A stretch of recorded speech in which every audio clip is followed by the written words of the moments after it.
nous allons parler du métabolisme cellulaire, mais précisément au niveau de la respiration cellulaire. Et aujourd'hui, c'est la première partie. Les apprenants de la 3e année des humanités scientifiques ont appris que les mitochondries sont des organes cellulaires qui fournissent de l'énergie nécessaire à la cellule et constituent donc le siège de la respiration. Les doutes s'installent. Pour certains, la respiration s'effectue au niveau de certains organes comme les poumons et les branchies chez les animaux, qu'elle consiste en l'absorption de l'oxygène et au rejet du gaz carbonique. Pour d'autres, les mitochondries sont des organes qui jouent les rôles semblables à celui des poumons et des branchies, mais pas au même titre que ces derniers qui absorbent l'oxygène et rejettent les gaz carboniques. L'enseignant leur fait savoir que les fonctions d'un organe ne sont que la somme des fonctions cellulaires élémentaires qui les constituent. Alors, par une série d'activités auxquelles il leur soumet, les apprenants sont appelés donc à comprendre les processus de la respiration en tant qu'une grande activité métabolique cellulaire.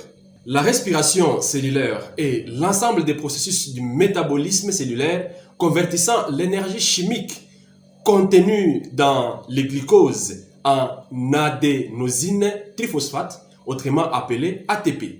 Les cellules autotrophes comme les cellules hétérotrophes fabriquent de la matière organique pour renouveler leurs constituants et se reproduire. Pour cela, elles ont besoin de l'énergie qu'elles produisent elles-mêmes grâce à la respiration cellulaire. Les cellules hétérotrophes sont donc capables d'utiliser directement une substance organique, comme les glucoses, pour leur production d'énergie. Par contre, les cellules autotrophes ne peuvent consommer que des substances minérales. Elles doivent, dans ces cas, fabriquer l'amidon grâce à la photosynthèse pour pouvoir ensuite produire de l'énergie à partir de ces derniers. Le métabolisme reste le même pour chaque type cellulaire. Toutefois, il peut être modifié par des facteurs environnementaux ou des mutations. Il est donc contrôlé par l'environnement et les programmes génétiques des cellules.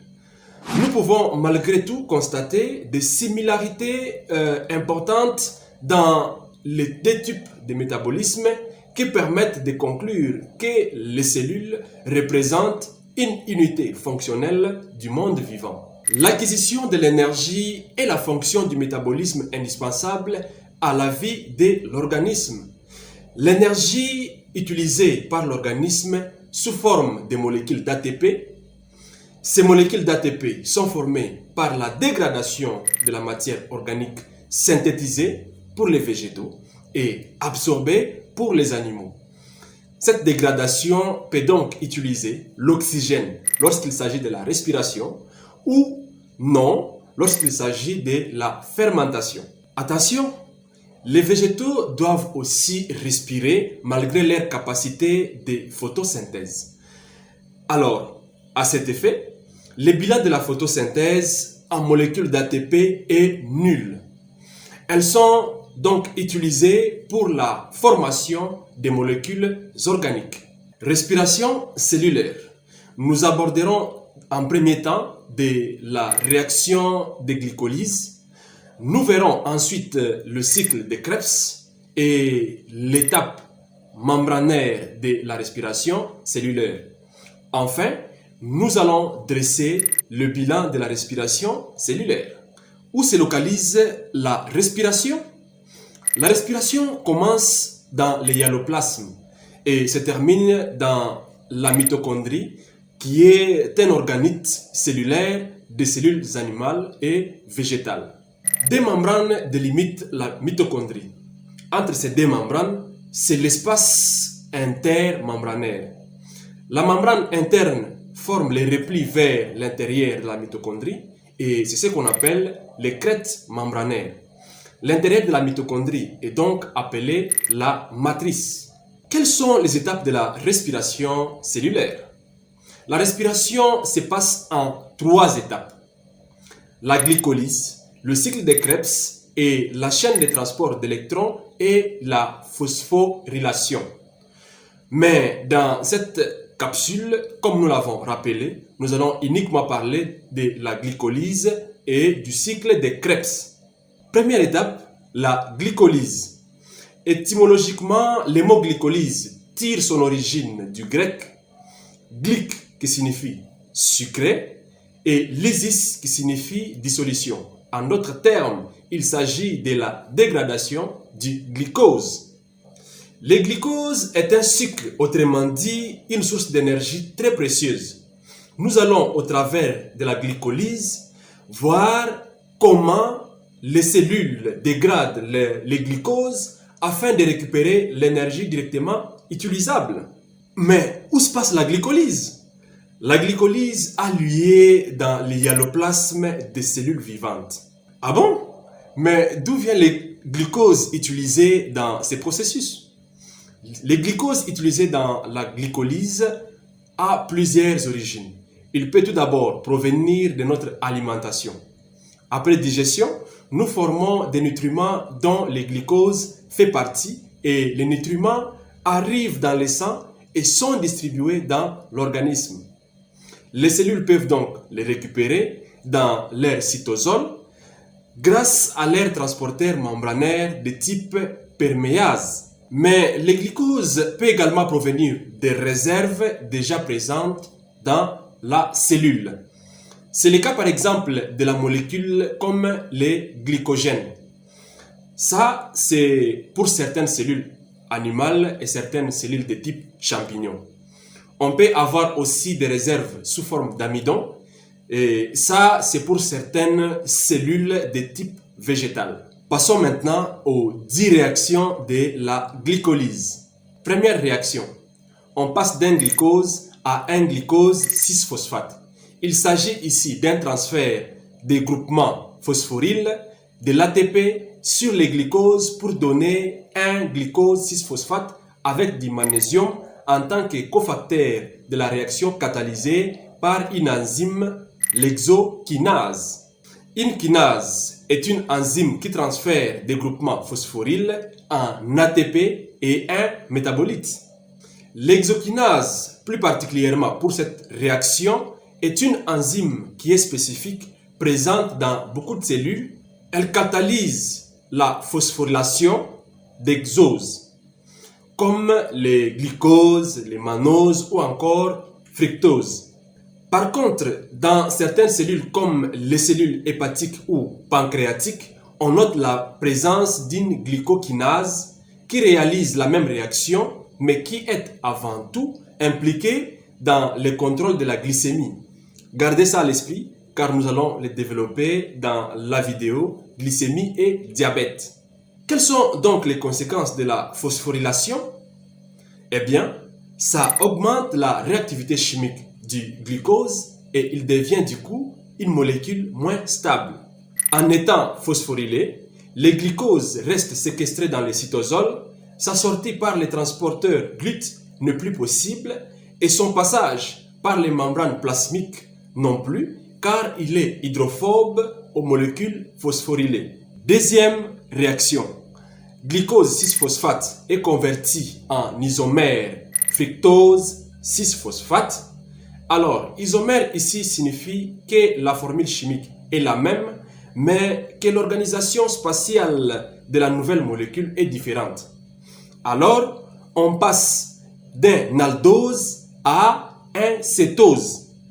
Cette réaction est très coûteuse en énergie et la réaction est facilement réversible. Troisième réaction, elle intervient la phosphofructokinase qui transfère un groupe phosphate de l'ATP à l'autre extrémité du sucre de carbone 1.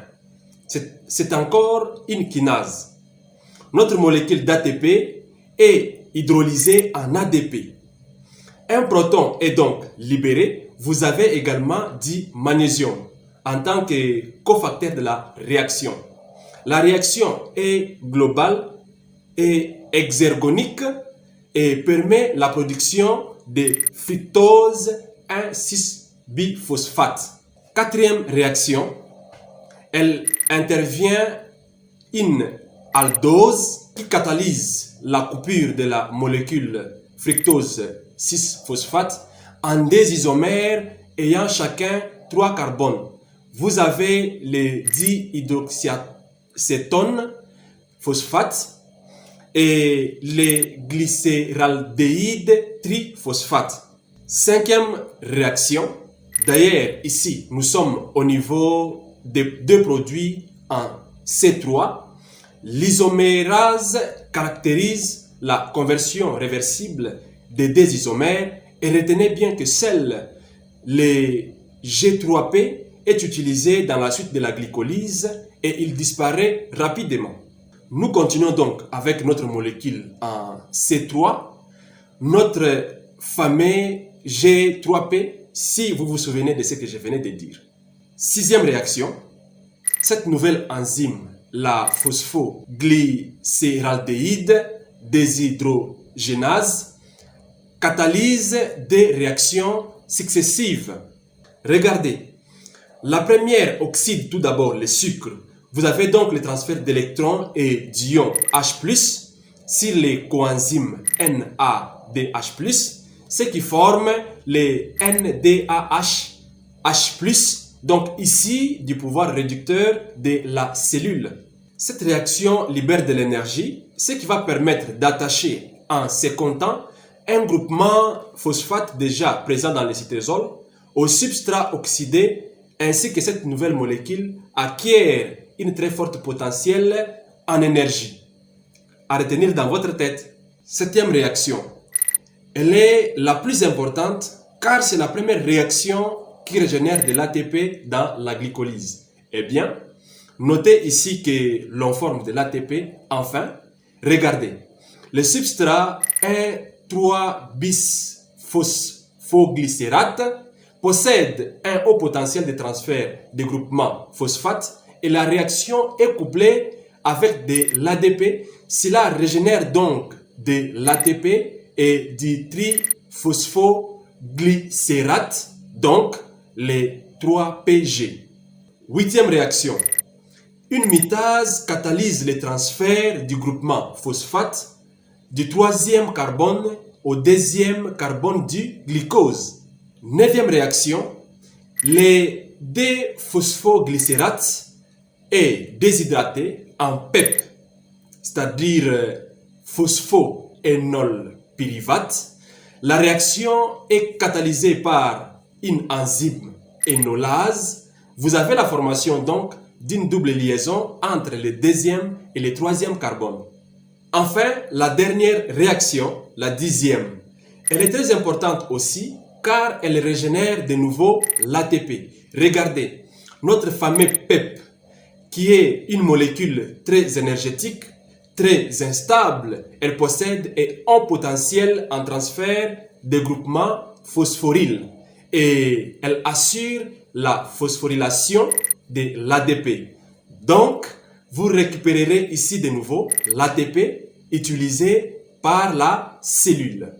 Nous sommes arrivés à la fin de cette première partie, mais nous allons répondre à quelques questions de récapitulation. Qu'est-ce que la respiration cellulaire? Nous avons appris que la respiration cellulaire est l'ensemble des processus du métabolisme cellulaire convertissant l'énergie chimique contenue dans les glucoses en ATP. Indiquer le siège de la respiration. Nous avons aussi appris que la respiration se déroule dans la mitochondrie. La mitochondrie, c'est un organite des cellules animales et végétales. Indiquer les grandes étapes de la respiration cellulaire. Nous avons enfin appris que la respiration se passe en 3 étapes.